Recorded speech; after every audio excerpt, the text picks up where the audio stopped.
సదర్ ఉత్సవ సమితి ఆధ్వర్యంలో మన ప్రియతమ నాయకుడు జగ్గారెడ్డి గారి పూర్తి సహాయ సహకారాలతో సదర్ ఉత్సవం జరగబోతుంది.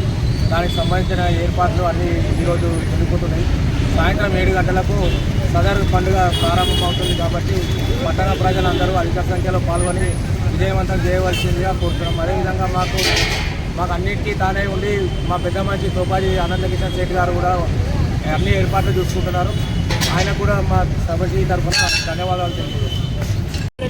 పట్టణ ప్రజలకు గొల్లకుర్మ యాదవుల సంఘ సభ్యులకు ఆత్మీయ బంధువులందరికీ కూడా శుభాకాంక్షలు తెలియపరుస్తూ సదర్ పండుగ సంగారెడ్డి పట్టణంలో అత్యంత వైభవంగా మా నాయకుడు జగ్గారెడ్డి గారి నేతృత్వంలో మా నాయకుడు జగ్గారెడ్డి గారి ఆదేశాల ప్రకారం ఈరోజు సంగారెడ్డి ఐబీ దగ్గర చేస్తున్నాం. కాబట్టి సంగారెడ్డి నియోజకవర్గం ఉన్న ప్రజలందరూ కూడా అలాగే గొల్లకుర్మ యాదవులందరూ ఈ సదర్ కార్యక్రమంలో పాల్గొని కార్యక్రమాన్ని విజయవంతం చేయాలని కోరుకుంటూ ఈ కార్యక్రమంలో మాకు అవకాశం ఇచ్చినందుకు వాళ్ళకు కూడా మేము హార్దికమైన శుభాకాంక్షలు తెలియపరుస్తున్నాం.